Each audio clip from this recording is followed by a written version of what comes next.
Hello, it's very nice to be... And... you might as well be in London while you're being. A fantastic place. Cosmopolis. People from every corner of the earth, every creed, every religion, every culture come here to vomit in minicabs. Sometimes, you know, you might take it for granted, you see. You might get this notion that there's a better life for you elsewhere, because that's what happens to people. They get stressed out somewhere like this. They think, you know, we should, I don't know, go to the country, somewhere shire. It's a very bad idea. I grew up in the country. You don't want to go there. You've got everything here. You're not going to realize your dreams somewhere else. You can do it all here. You can be trapped in traffic in Tufnell Park for 20 years and you'll never have that experience anywhere else. You don't want to go to the country anyway. Most of you know nothing about it. You talk about it all the time, you read about it in Sunday supplements, you're never going to go. Why would you go? It's a disgusting place. It's always wet, even when it's dry. There's nothing there. Farmers aren't really people. You know this. They're just necessary. We need somebody to kill cows. Cows are supposed to be killed, en masse as well. I have a certain, very limited sympathy with vegetarians. You know, I don't mind if you're vegetarian because you had an accident or something years ago. You fell down some steps and now you can't chew properly. I don't mind that. But vegetarian on principle stuff is wrong. You're supposed to eat the cows. They're big, lumbering, stupid things. They'd be everywhere if we didn't eat them. In the library and everything. Nobody actually wanted them originally, you know? They were just mid-conversation. They kept getting bumped into by these cretins going, I couldn't take it anymore. Give me a fucking fork. I'm going to deal with this. What people really want are squirrels, but they're too quick.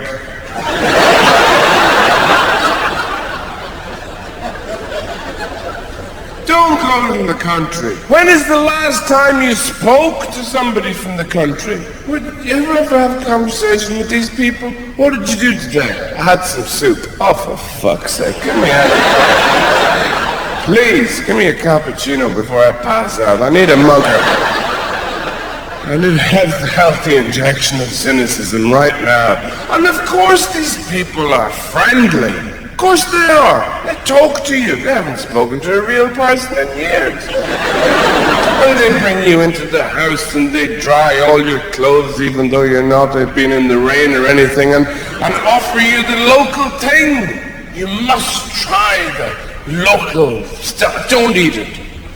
Do you know why it's local? Shit. That's why it's local. You eat it, you turn into one of them, you go red, you start spouting bigotry and eating tweed with lamb fat dribbling down your chin. Don't go near any of that stuff. People say, I'm going to go, it'll be great, we'll have a solar panel toilet, we'll get the whole family thatched. Rubbish. And then you get these articles about how unhealthy modern life is in a city. You know, you get mobile phone tumors, far more likely in the city. Well, you know what? So is everything else, including sex, coffee, and conversation.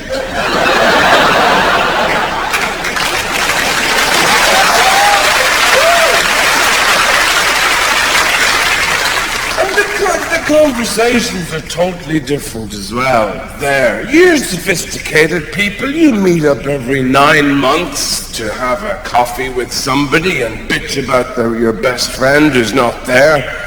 I hate them more than you do. Here they come. Hi, how are you?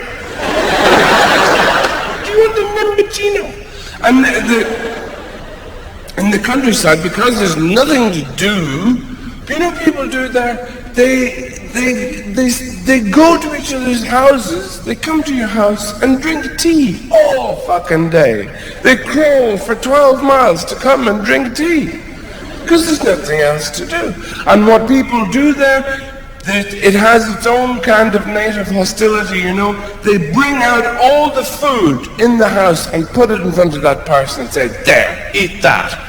Because if you don't put on a good spread, you'll be ill-spoken of in the village. So people bring out 19 different kinds of potatoes, sheets of ham, waves of ham. You take a bite out of the middle, you save yourself the price of a poncho. They put it in front of that person, and they say, fucking eat that.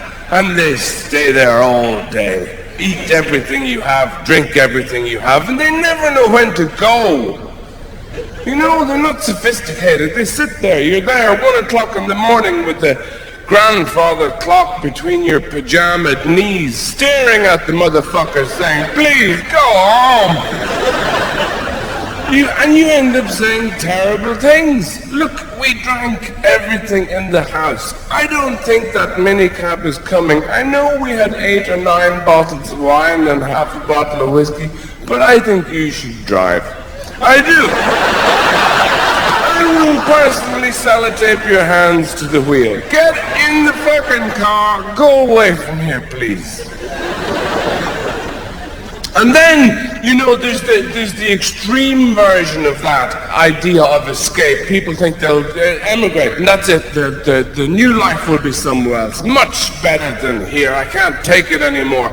And where would you go? People fling themselves all over the planet. People end up in Australia. Why would anybody want to go there? What is the point of that country? I usually never leave the house, but we all went to Australia recently. The whole family was a ridiculous place. Located 3/4 of a mile from the surface of the sun. People audibly crackling as they walk past you on the street. That's why they all barbecue. You don't need to cook somewhere like that. You just bring the shit out, fling it on a grill, and it bursts into flames. It's not supposed to be inhabited, and when they're not doing that, frying themselves outside, they all fling themselves into the sea, which is inhabited almost exclusively by things designed to kill you. Sharks, jellyfish, swimming knives, they're all in there.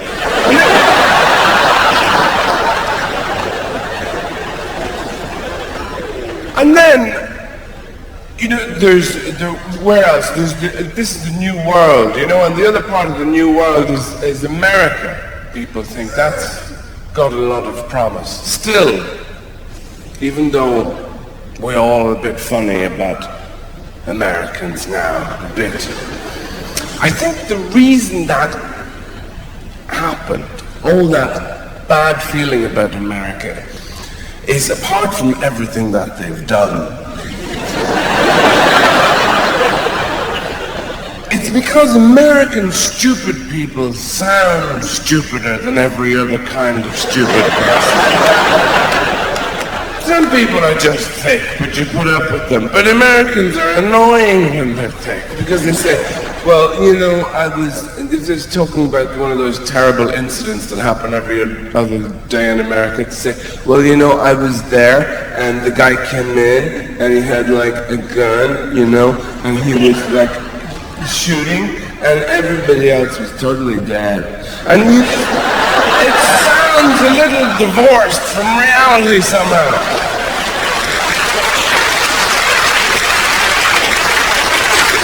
I think that's why there's this ill feeling about the place sometimes, because of everything the administration has done. You know, it's like the really bad flatmate of the world. Oh, sorry, did I break all your shit? I didn't know it was yours.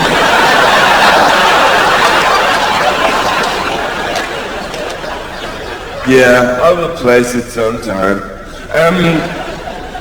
With my stuff. And because it's the only remaining empire. Of course, you had an empire once. Britain had a great empire. And impressively, commandeered and sequestered from the rest of the world. With great style. We just marched in and said, you, and you, fuck off, we're having tiffin. And everybody sort of went, oh, right, I'm going to be off now, that's fine. And it took centuries for people to go, hang on a minute.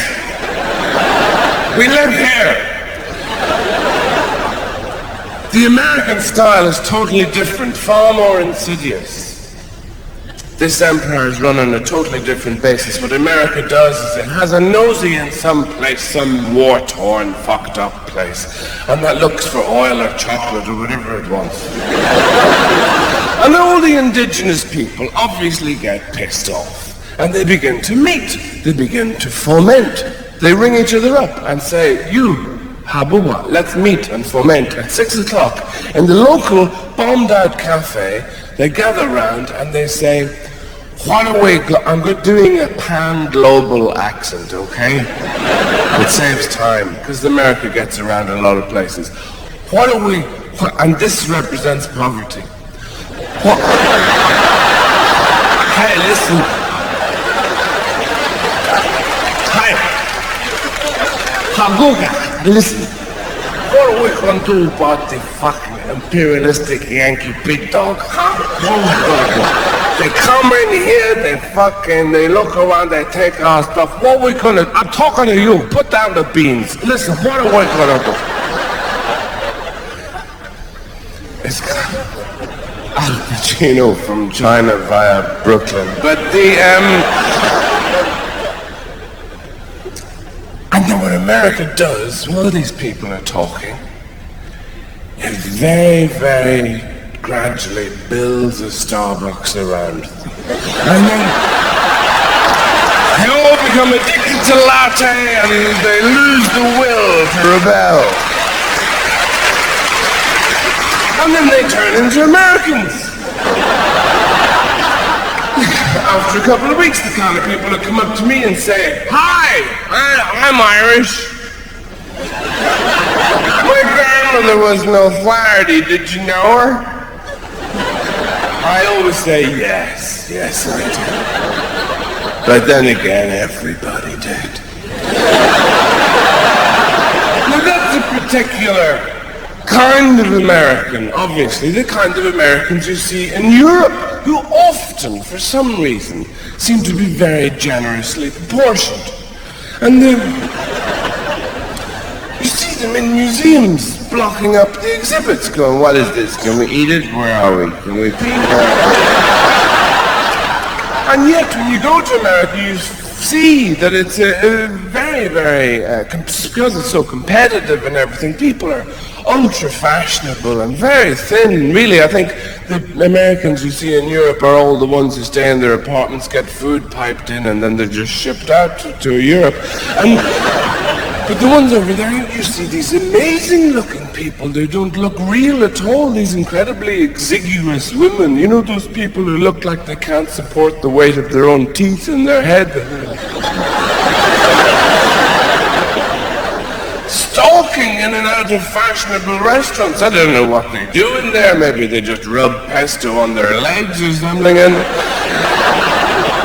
you know, they look like they weigh as much as a photograph of themselves. And very fashion conscious. But people have this idea that it's still the promised land. You know, somewhere like California, which everything is fruitful and abundant. But Arnold Schwarzenegger is the governor of California. There's a perfectly ordinary English sentence. How did that happen? Do you know how that happened? Because I'll tell you. You know how he got into that position? He got there by lifting things.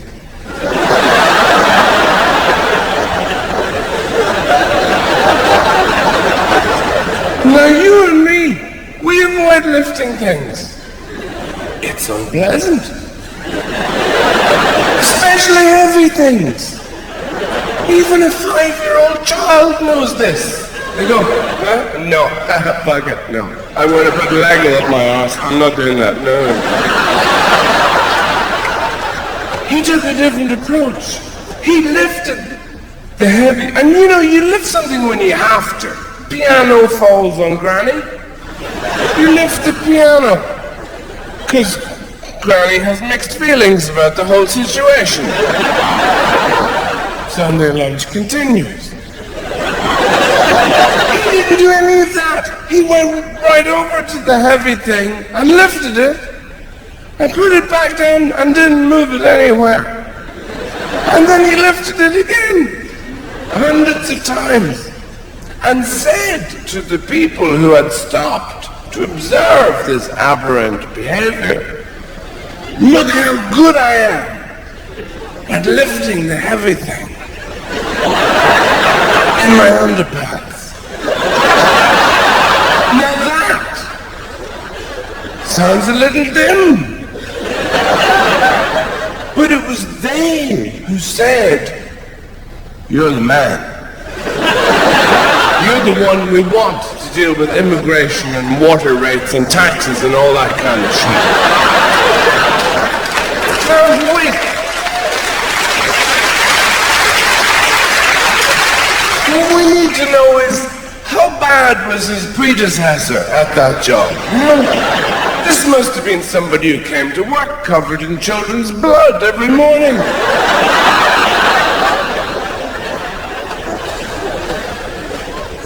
He drives one of these vehicles, you know these things they're called Hummers, you know?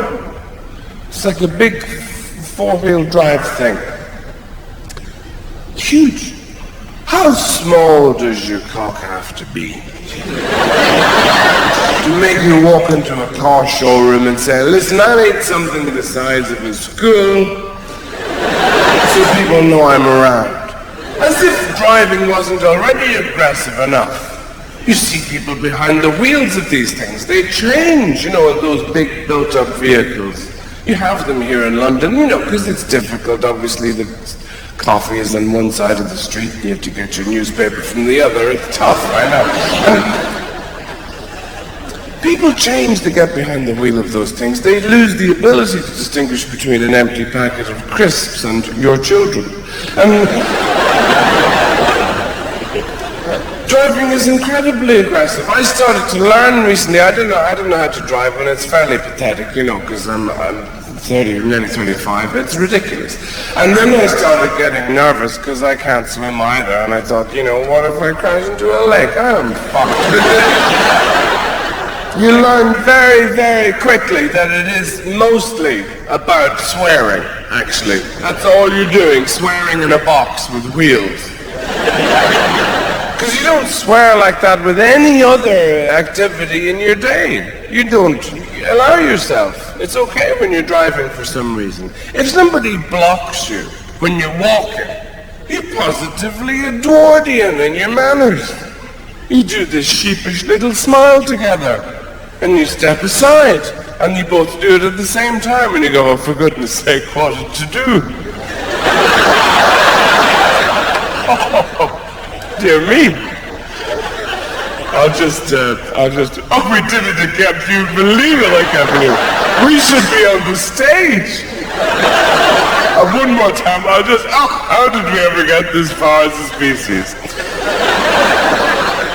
But for some reason, in a car, that becomes, you spoke bucket! From, you know, an 89-year-old church warden. Excuse me, I have something that'll clear up. It might take me with it, but, you know, we'll see.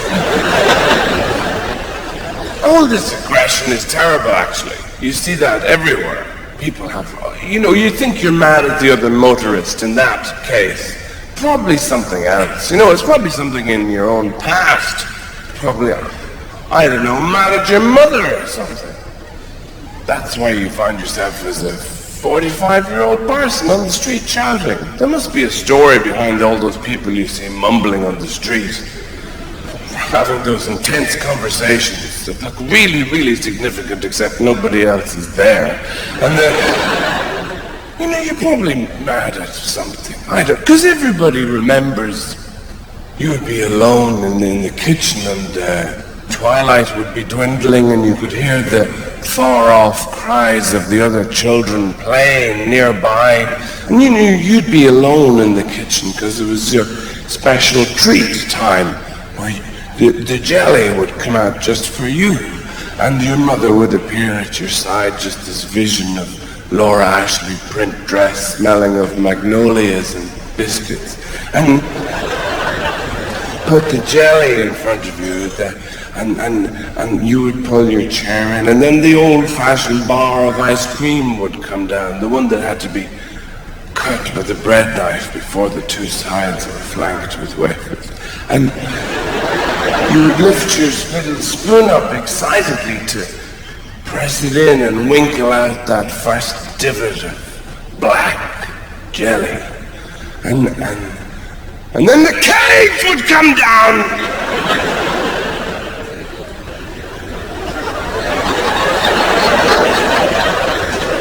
The cage with the Japanese fighting spiders inside.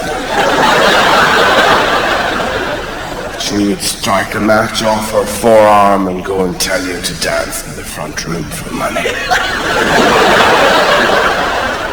And you never forget that shit, you know, it never goes.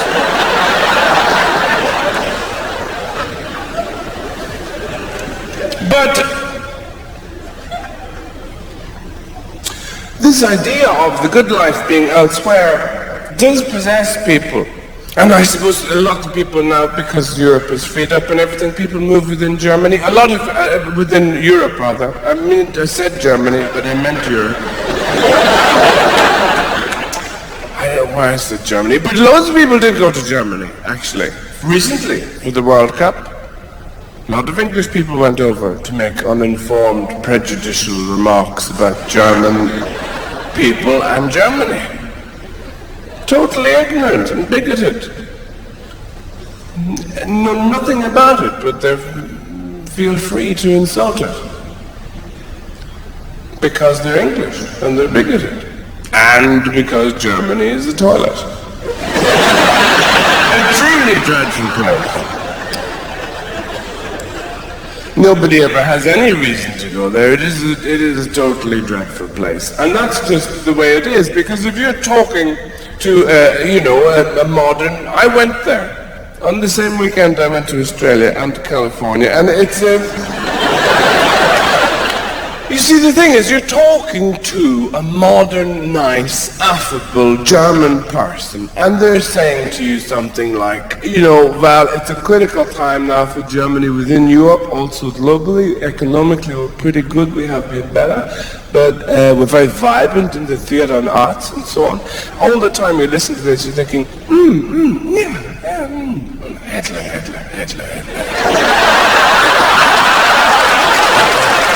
There's a Hitler when you did the Hitler thing with Hitler. Hitler. And the people look like pork. You can't get away from that. They do. They look like pork scratchings on a towel. And you can't eat the food because you would have to complain about it, and that would mean speaking German. It's a disgusting language. Nobody should ever speak it. Even Hitler was vegetarian. That's how bad the food is. And you couldn't speak German because it's a horrible sound. It sounds like typewriters eating tinfoil being kicked down the stairs. And somebody is talking to you in German, they're saying, and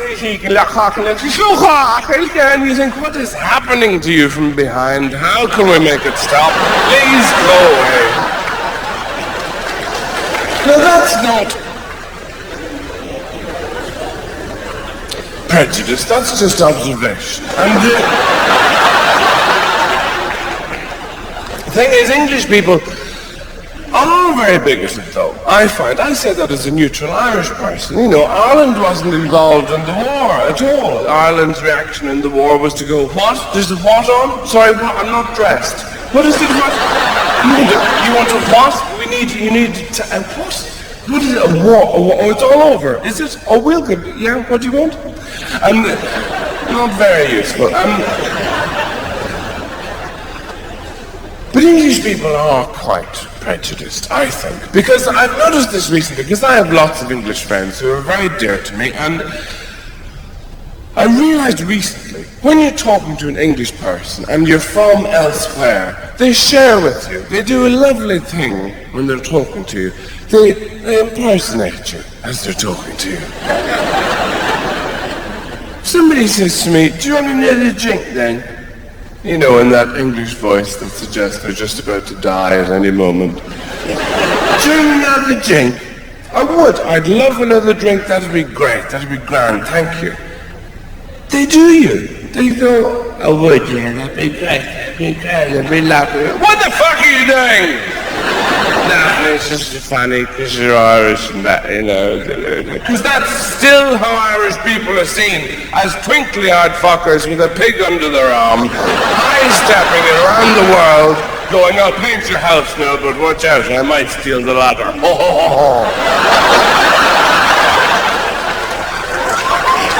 Which is only half true.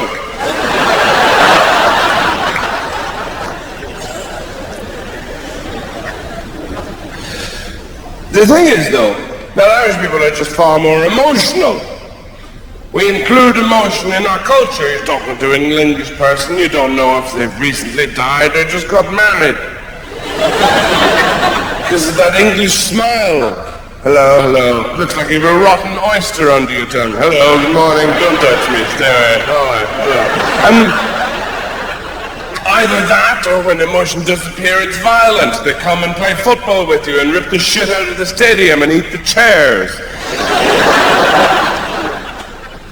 Whereas somewhere like Ireland, it's more hot-blooded. There's drama included in the fabric of every day. It's there every moment. People wake up going, oh God! What time is it? It's 6 minutes to 9. Is it? I thought it was only 7 minutes to. We're all fucked.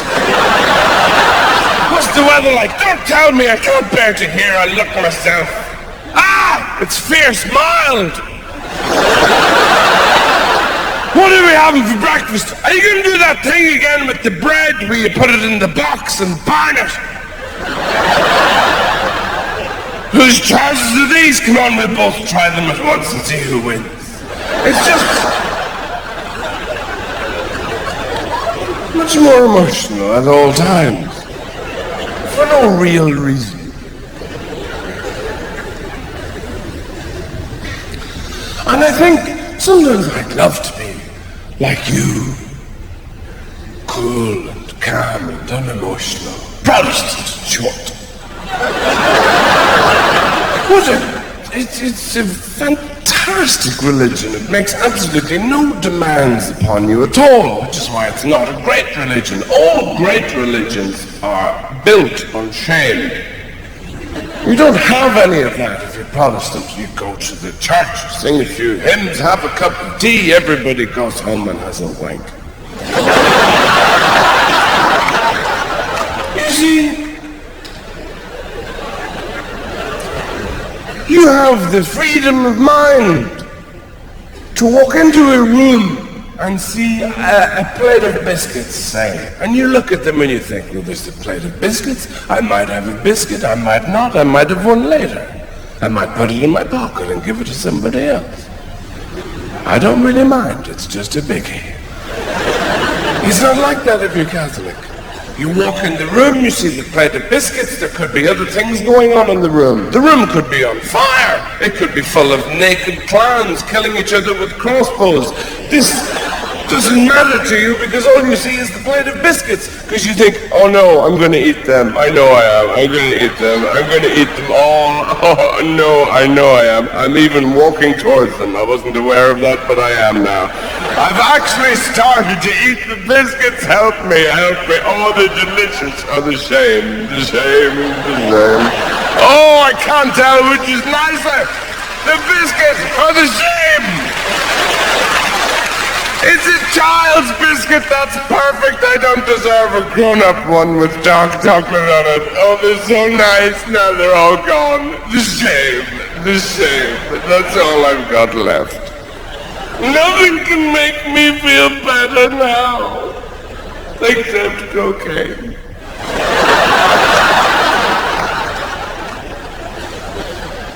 on and on and on. And yet, people still turn to Jesus.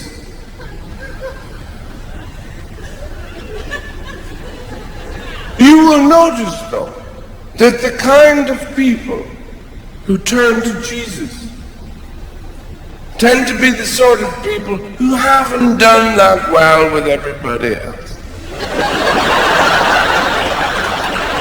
Like the people who are here, for instance.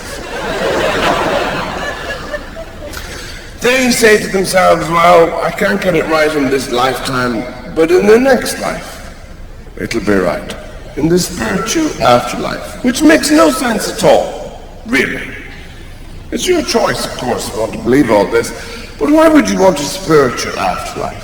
Surely you should sort the spirit out now while you're here. The spirit is what is challenged. The spirit is what suffers all the knocks. The spirit is the thing you've got to master. If you are going to have an afterlife, why not just have a physical afterlife? Just come back as a tentacle and a set of lips looking for huge lumps of chocolate to fuck. It'll be much more, reasonable. Because the fact is, you prop yourself up with your compulsions all the time. I'm quite a compulsive person. I only worked this out recently. I'm compulsive, but I'm also very indecisive. I don't know what I want, but I know that I want it now. I thought for ages, everybody was like this. I thought everybody woke up a couple of mornings a week in the shower with Marmite clotted handcuffs, but apparently not.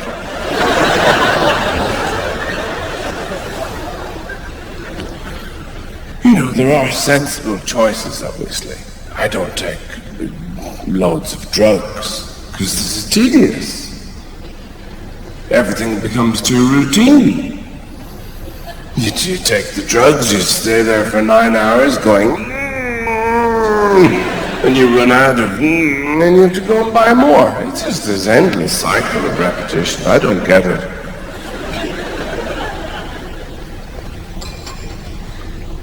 And, you can get addicted to all sorts of things, except fruit. But Jesus isn't a very good role model for children, I don't think. They'd be far better off with somebody who's less whiny. You did complain an awful lot, Jesus. Oh, nails, oh, vinegar. You're the Messiah. Get on with it. Would you stop? Batman is a far more useful role model for children. He was orphaned as well. He didn't moan about it. He went to Tibet and did press-ups and things with Bunsen burners and came back and put on the ears and got up on the roof ready for anything, dealing with his own personal issues. Jesus moaned all the time. You'll see this in the pictures, pointing outside of the picture. And all the Catholic iconography, pointing, I want that one. What's he got? He's got cream on his what is that? Or blaming people. It was him. He hurt my feelings. But, anyway. Now, I meant to talk about something else earlier on, and I forgot what it was. I've remembered what it is again, but I've also forgotten. And that's really what adulthood is like most of the time.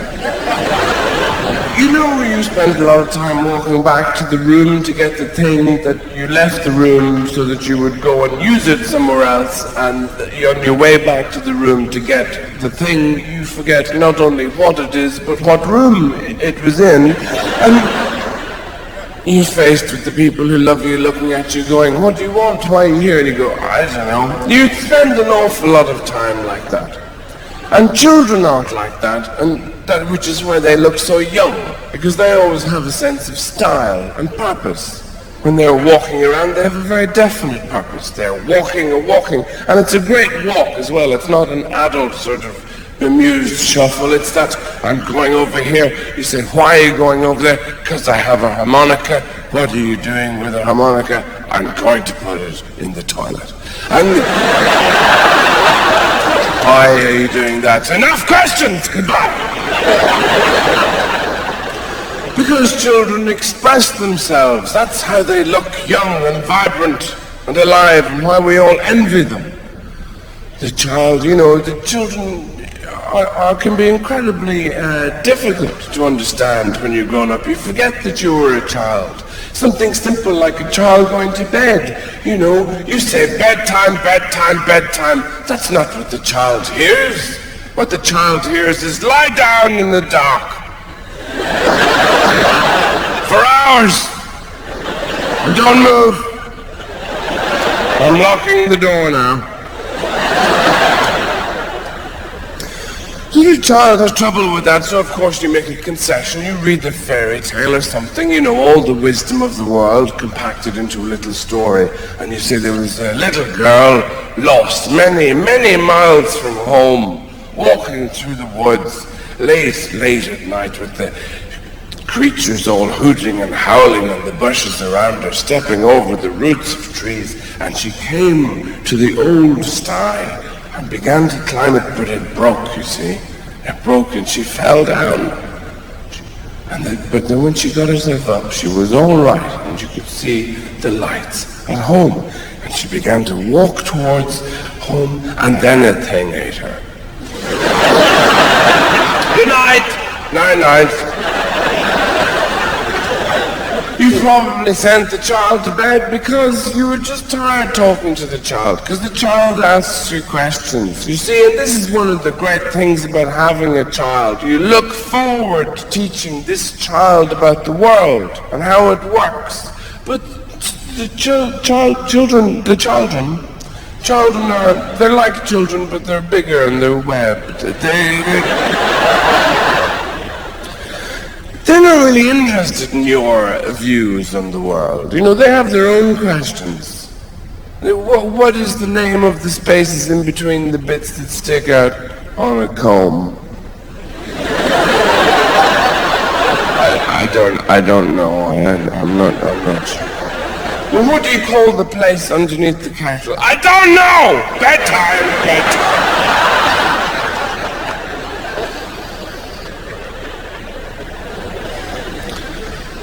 It's difficult. Children sleep in your bed.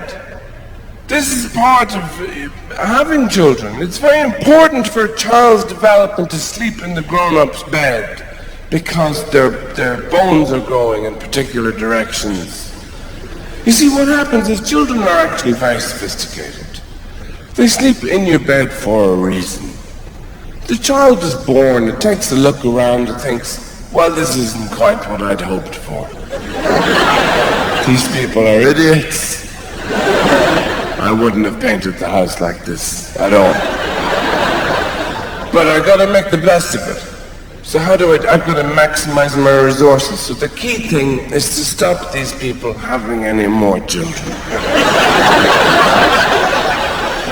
So children get urine samples sent through the post and sprinkle it on their beds. They're busy people. They don't have time to pee the beds themselves. And they crawl into your bed. And because their bones are growing and everything, they can only sleep in certain positions, obviously. The crucifix and the swastika tend to be the most popular. Sometimes a combination of the two. But the thing that really relaxes a child is to have the big toenails lodged squarely in your respective genitalia. That ensures a blissful night's slumber. Then the sexual kidnapping is complete. No touchy-touchy, no kissy-kissy. You two need lots of sleep. I have many questions for tomorrow. Very important.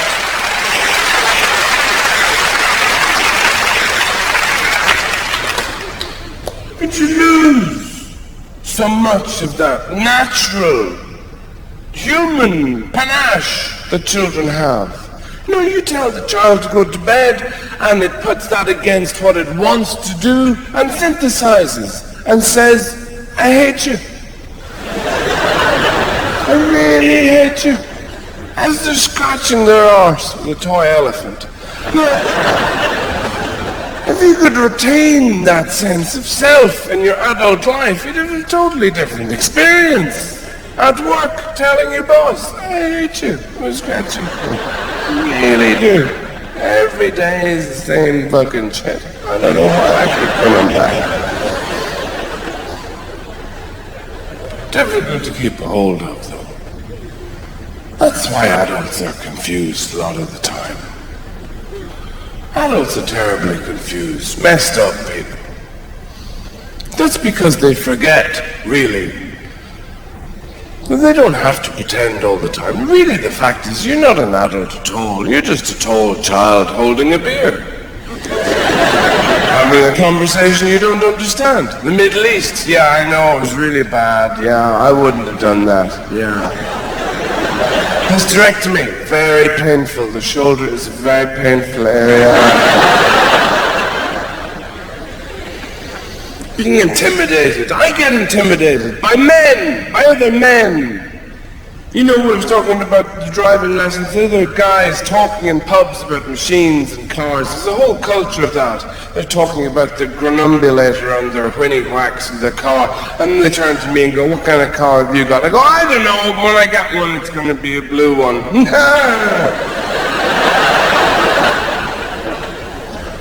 Men are always intimidating one another, competing with one another. They're more aggressive, I suppose.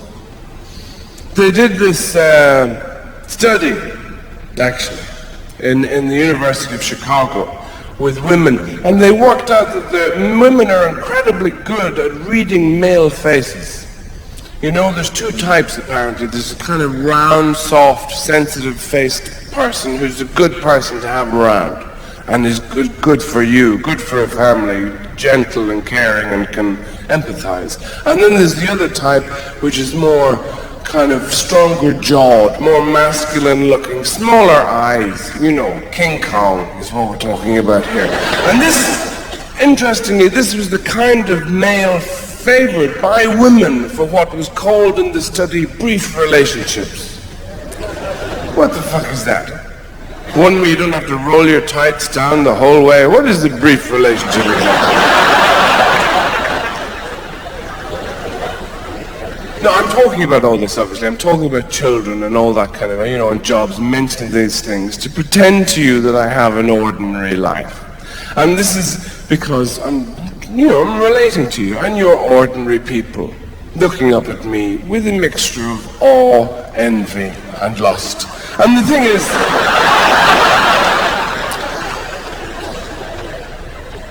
my life is very different. I can't pretend it's not. You know, when you go to work in the morning and you're going to the newsagent and everything to get your lunch of crisps and fags or stones or whatever it is you people live on, you know, it's a long time since I lived in a house or ate food. You see all these magazines, because of the times we live in now, the culture, you know, this celebrity stuff, all this wall of dreams behind you with, you know, Brad and Angelina and me and everybody else up there looking down on you, making you feel even more ordinary. But what you forget is that we all want to be you.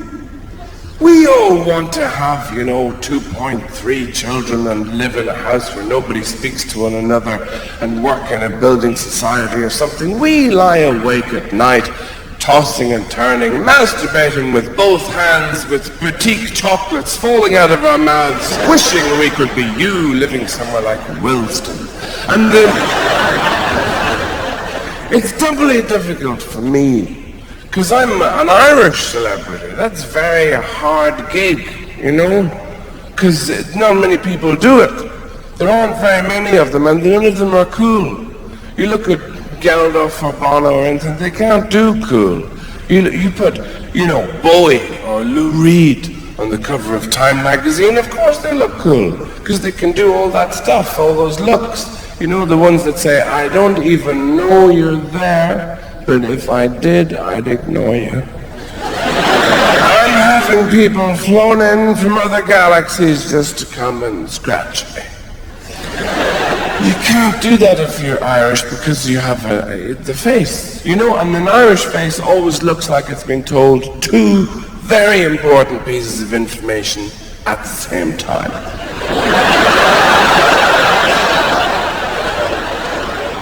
At one shoulder, somebody's just run up and said, you've just won £100,000,000 and loads of stuff.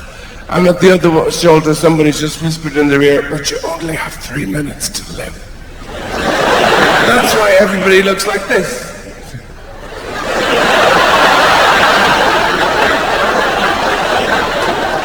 All the politicians and everybody you see on television always look like they're just about to pull a ham sandwich out of their pocket. It doesn't actually belong to them.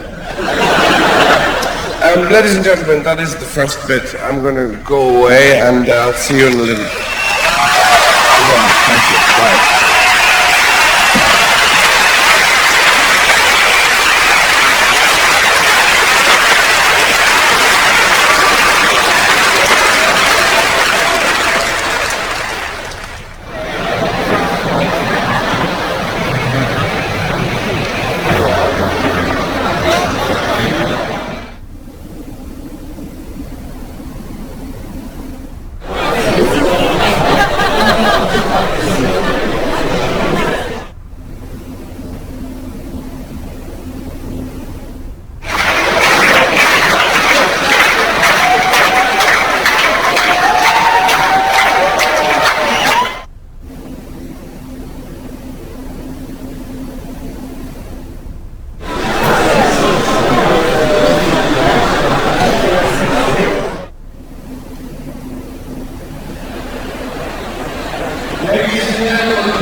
What's that? I appreciate everything you've done. I loved your early work. I think it's only getting better. So I was talking about something, and then I stopped. And you agreed, we left it there. But now the thing is, to get to it, what I really meant to say was, you probably all went and got a drink and everything in the interval, and, were pulsed along by your own needs, having them filled, which is what we do. Some people are taking pictures on phones. I don't know why people do that. It's very weird. Everybody does that now. We all take pictures. You do the same with holiday photos. You record something to look back on it, even though you're not really there when you're taking the picture because you're too busy recording it. So you're retrospectively going to look back on where you weren't and tell yourself you had a good time. But that's what holiday photos are, aren't they? You go away, you come back, you say, look, you show your friends, look. It's us. I know. Yeah, but look, we're eating hummus. What a transformation. I hope you enjoyed yourselves. Because that's what you're telling yourself. It's your reward to go away. It's still that time of year people are going away. You can't really enjoy it. It's very hard anyway. There's only one airline service in the world now, Air Denial, where everybody gets on and they pretend they're in a cafe.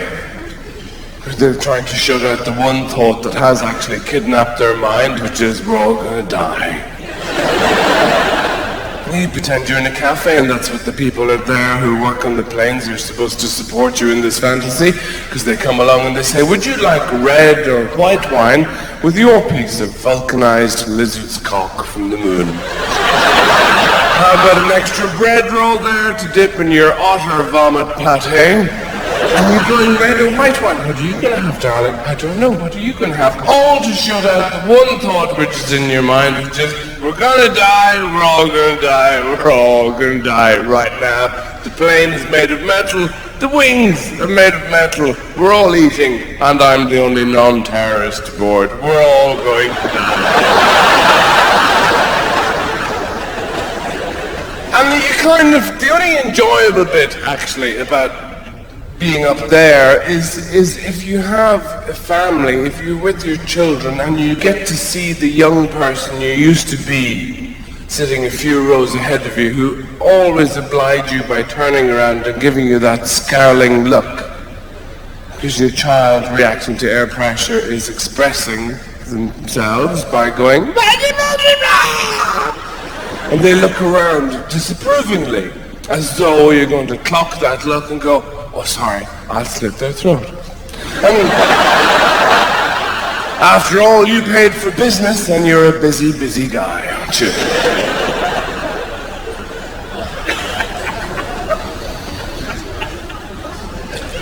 You kind of prop yourself up with all those things, you know, holidays and stuff, especially in this part of the world. When people get depressed here, they don't really handle it very well. In other cultures they do something useful. You know, they have a rain dance or they throw stones at one another or something.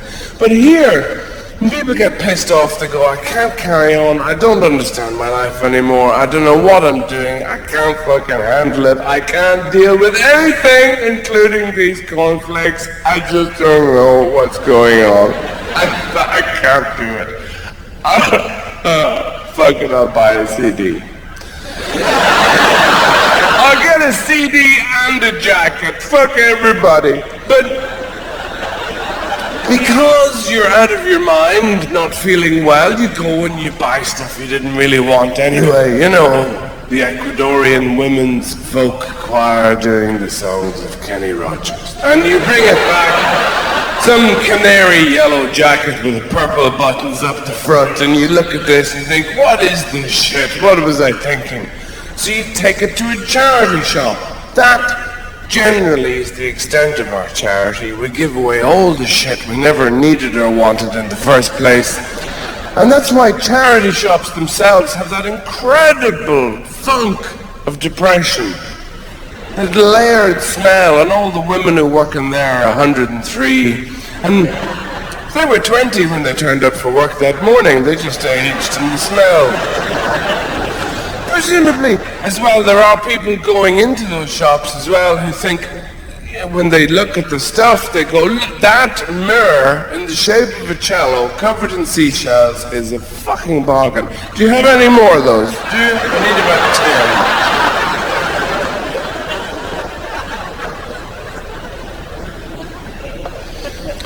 So, what takes you out of that? What will get you away from all that? All the interiority you don't need. But children are very good, actually, for that. Teaching you about the world. Peeing on you. It's hard to feel sorry for yourself and your past if you wake up with somebody sitting on your face saying, I'm hungry. But you know, women are more supportive of one another around children. If a woman gets pregnant, you know, other women pitch in and they sort of talk about it, and it's far more useful. You know, when men are about to have a child, if they have young male single friends, they're not so good. You know this. You know, your male friends arrive and they stand there and they look at you and they come and see the baby and they don't really know how to deal with it. You know, they don't get it, because they go, well, I'm here, you know, your house is a medley of disgusting smells, there's nothing to eat, everybody's wearing bathrobes, there's no bar, I can't fuck anybody, why am I here?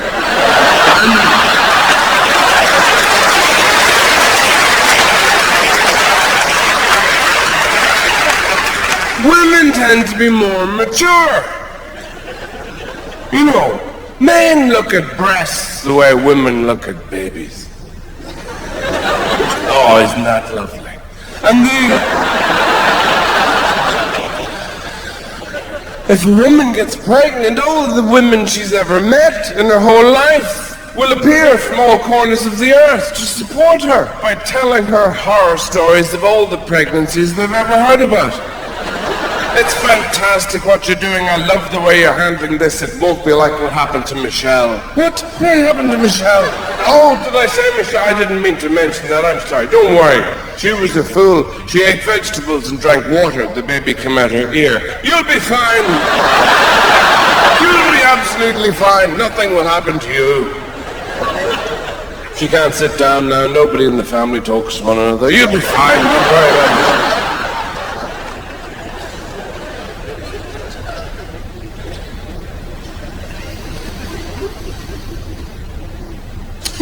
Men remain envious of women, despite what women think. Men would like to be female sometimes, to understand things more, to have access, to have the freedom to ask these questions that women say every day. Why did you put the towel, the wet towel, on the bathroom floor? When you left it there, why did you do that? Well, me and the guys were talking about it over a period of weeks. You know, in the bunker. When we figured that was the best place for it, it wouldn't work in the kitchen.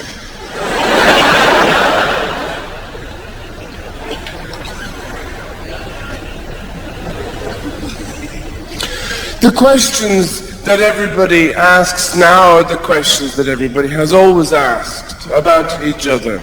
You know, you still hear all this stuff, what do women want? As though it's really mysterious, as though it's a big deal. All a woman wants is what anybody wants. You know, friendship and companionship and respect and a certain amount of leadership with submission and a kind of cooperation at all times and a preemptive empathy and, you know, general telepathy. It's no big deal, is it? And then when the same questions are asked of men, what is it that men want? You're always told that it's really very simple. You know, it's something like lingerie.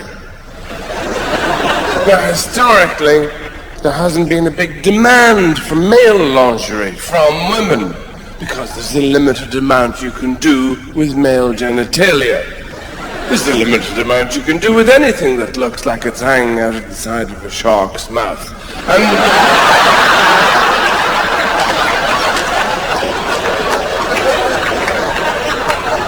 it doesn't really matter if you put a velvet gown around it, it's not going to do the trick.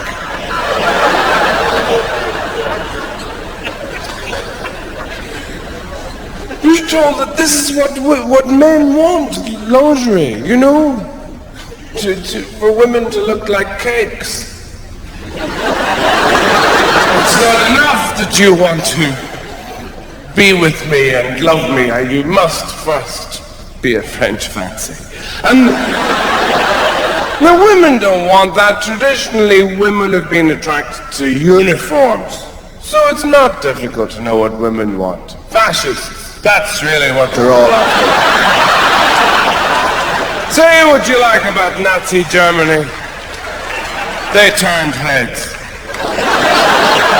Everywhere those stormtroopers went, check him out before he kills us. That happened a lot.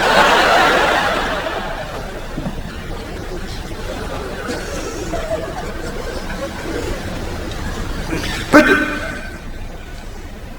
sometimes I think it passes through the mind of heterosexual people that it might be easier to be gay. Because obviously, you know, there's apparently less responsibilities outside yourself.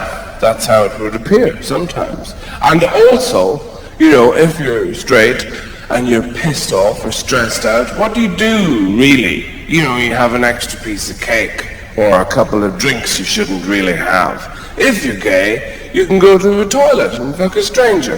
Now that has got to work some of the kinks out, hasn't it? Afterwards you must think, yeah, I can deal with my emails now.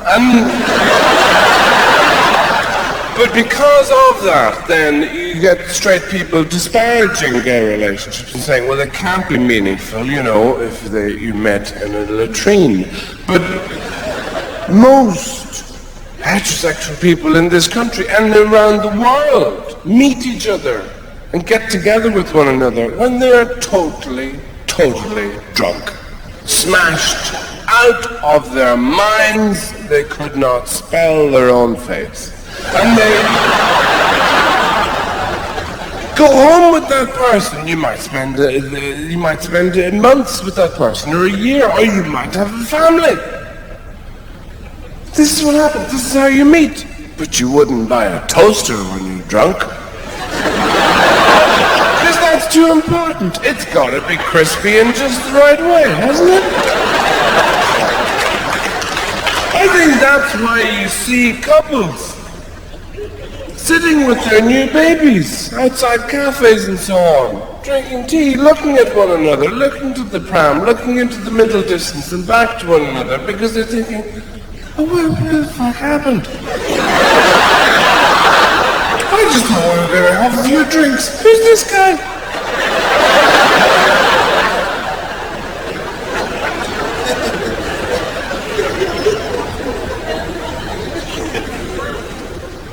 And love is incredibly mysterious, as you know. And it's still the thing that troubles most people for a lot of their lives until they work it out, and which you may do eventually. You hear the conversations in the restaurants, the lovers speaking to one another, and it never really changes. People compete with one another as they're telling each other that they love each other. I love you. I love you. Yeah, but I really love you. I mean, I love you. I love pencils you have sucked and thrown away 20 years ago. I love your eyebrows and your ancestry and everything about you. Just eat your food and let me love you. Don't speak. And they don't know, of course, at the time that dialogue is just from a very bad science fiction film written by nature. Really what they're saying to one another is, the race must continue. The race must continue. My vidudium is pointing at your triangulator. The race must continue. And if they don't handle it properly, see them 40 years later, the same people in the same restaurant, if you have the time. You go there and you see them and they communicate in a different way now, in middle age. In some cultures it's called silence. Unless I'm missing something and they're saying a lot with the fork hitting the plate. And if their eyes do meet this time, it's not intimacy, it's embarrassment. The man makes that noise as he chomps his chop. In his throat a kind of horrible sound, this sounds like a Balkan curse. And the woman has her own noise of disquiet thing. She's spearing her salad. Like a, sounds like a dove having a dump. And then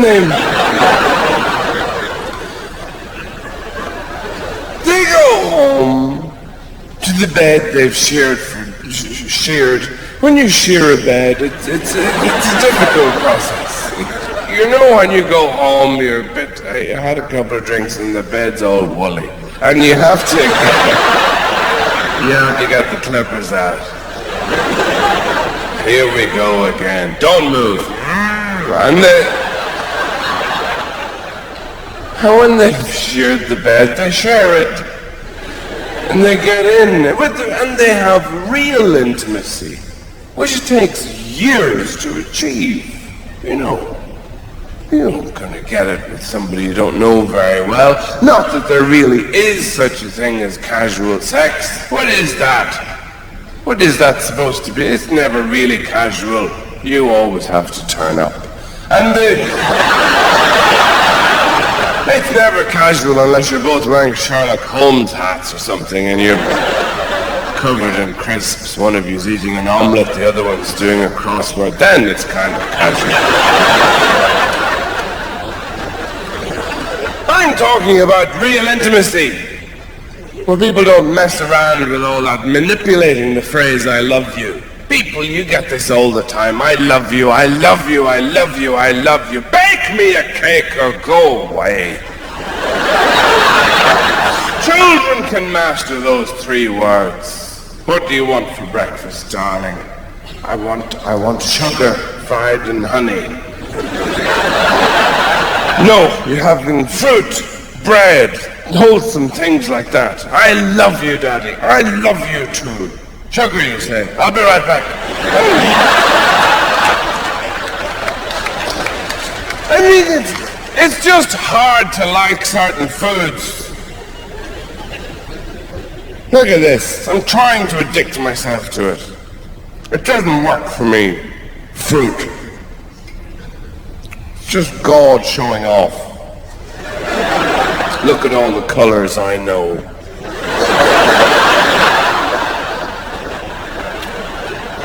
Horrible stuff. You know, when somebody comes to your house for dinner or the weekend or something, and they don't bring a bottle of wine or some chocolates or biscuits or something, you bitch about that person when they leave. You say, mean motherfucker, didn't bring any. You never hear anybody say they didn't bring any fruit. Not a single melon. We had them for 3 weeks. I didn't see a grape. Nobody likes it. That's why they put mirrors around it in supermarkets.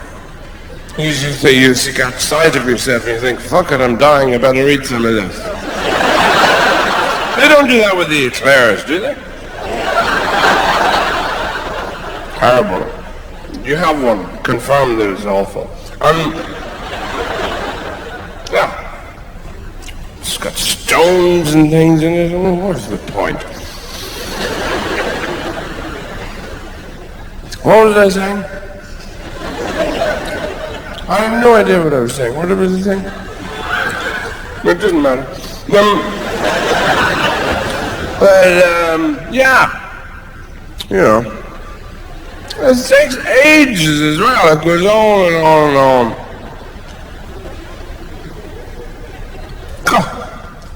Now,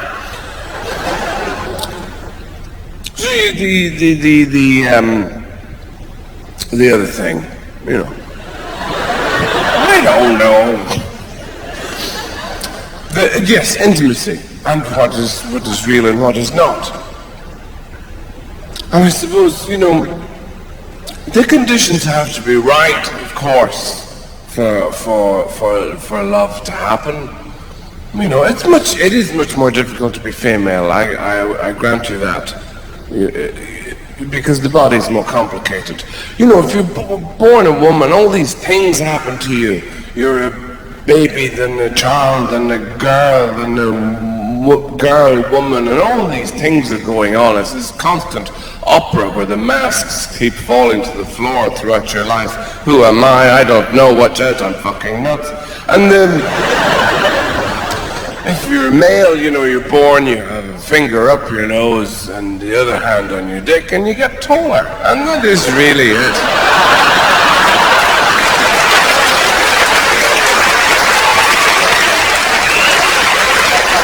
It's fairly amazing to think of the ludicrous taboos that persist amongst us informed, intelligent, able people, just from biology.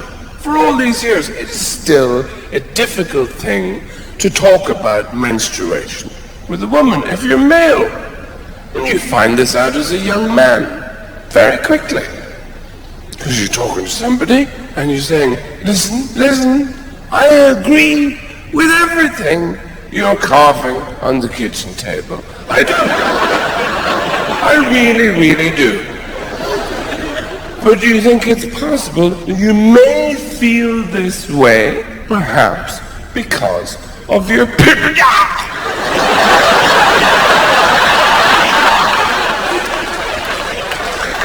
first high kick to the thorax generally does the trick. If you address the subject at all thereafter, it's always in the most feeble way. You go, yes, I know. Yes. Have you seen the moon? You don't.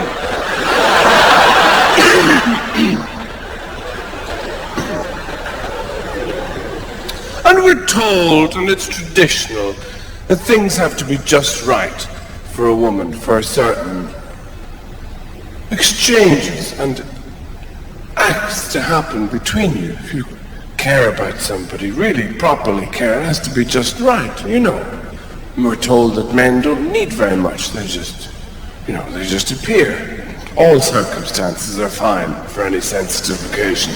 Whereas with women, things have to be right. You know, people are saying, I love you all the time to reassure one another. I love you, I love you, I love you. In bed, as they're making love, I love you, I love you. Why have you got ham in your bed? This is what women say. Why? I don't know. It's there. Are you hungry? Are you hungry? You're not hungry? You might be hungry later. I don't know, but it's there. I'm prepared. What is the noise? There's noise downstairs. It's nothing. It's my flatmate. Forget it. He won't hear anything. I'll tell him everything later. Anyway, don't worry about it. No, we must have music. All right. Christ, I love you. I love you. Now, there. Not Wagner. I feel like I'm being invaded. Oh, God, what's the point? You're just lying there anyway. You've taken all the lingerie up. This is too easy. Can't you hide under the bed and send up a flare or something? This has to be a game for me. All these games. All the fear. Very difficult to tell some people you love them, of course. It's very difficult to tell your father you love him. If you're a man, I love your dad. Oh, yeah. Oh, yeah. You okay for money? I'm very good for money. I just want to tell you that I love you. Oh, yeah. Yeah. I'll tell your mother. You know, it's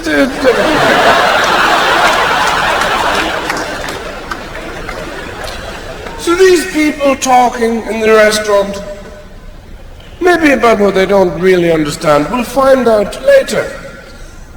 With everything that happens to them. And when they go to bed at night, years and years later, they do achieve a kind of real intimacy. Where you have to know somebody very well to be able to say, I hate the way you breathe. When you breathe like that, it sounds like it's coming through your fucking forehead! I haven't slept in 35 years. Do you have any idea how fat you actually are? Do you have any fucking idea? No, you don't, do you? Because your little face is an island trapped in a sea of flab!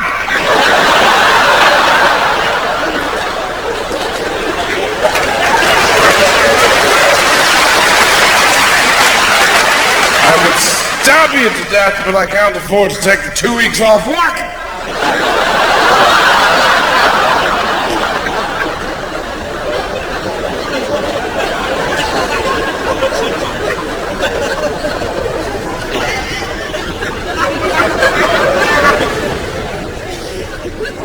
Nothing that can't be sorted out by a nice cup of tea.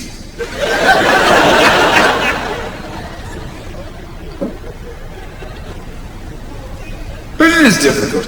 It is, of course, the people who love you, who know you, who can wound you. That is the terrible vulnerability. These people know how you work. You can take all kinds of abuse from strangers or people at work or people on the street. Doesn't matter, you brush it all off.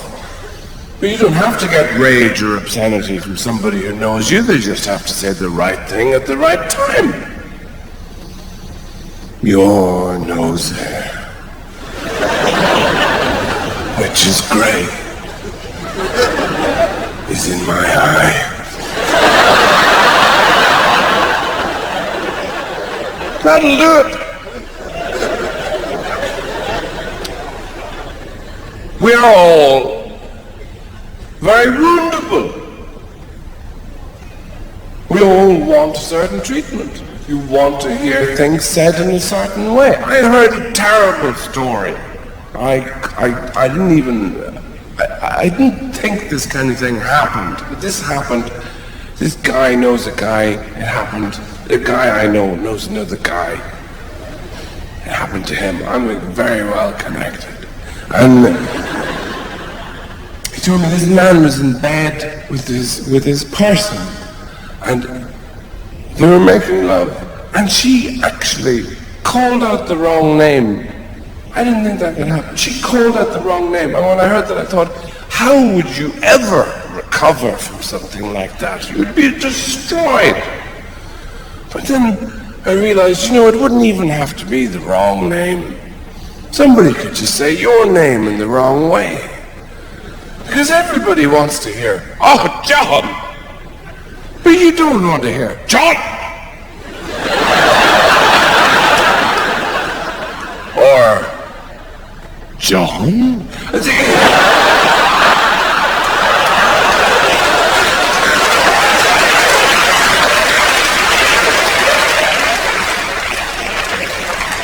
Or the very worst. Patronizing, comforting one. Oh, John, you know. These things can change your life.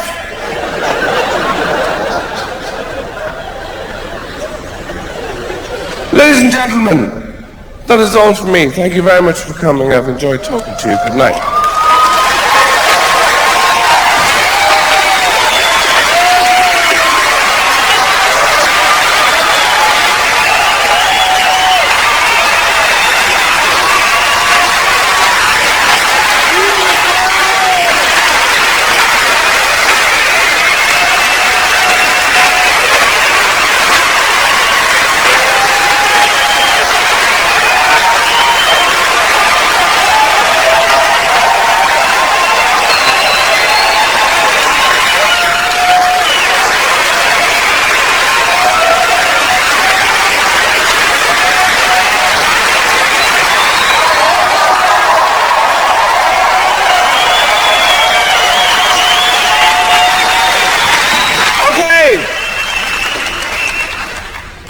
Quickly, because you've got to go. Listen, the thing is, you will get to a certain point in your lives. You get older, You may have read about it. And people don't age well in this country. You look at them, you see continental people, tourists that come around, the people who are bicycling around in their red and yellow cagoules pointing at cathedrals.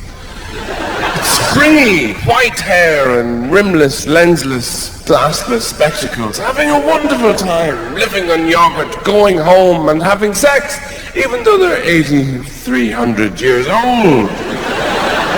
It doesn't happen like that here in Britain and Ireland. You see people aging, it's all wrong. They're wearing brown, they're at bus stops, they bend over, holding half a tin of cat food in a plastic bag, talking about the weather they haven't seen in the last 15 years. Mumbling rubbish, getting closer to the grave so they don't have that far to jump when it actually opens up. Denying their vitality. That's not the way we should age. You should be as alive as you can until you're totally dead. In all respects, in every sphere. It is, wait, I think you see, this is a popular movement. It is, of course, dangerous. You have to take advice. You can't be gung-ho about it. If you're going to make love to somebody and you're very, very old and they're very, very old, you have to be sensible. It is, I hate to use the word lube, but I just have. You have to pretend you're swimming the channel.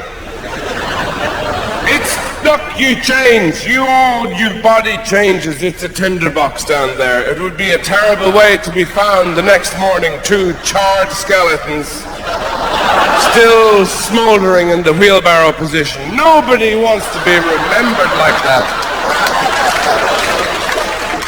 You want to be remembered with affection and dignity. You might have to think about what you're going to say.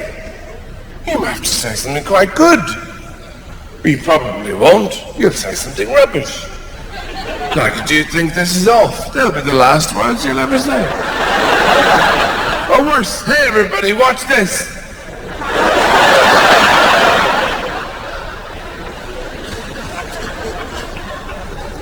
But before you do,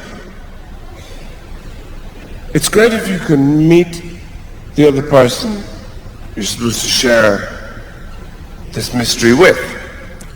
And you know when that happens, I think. People know when it happens to them.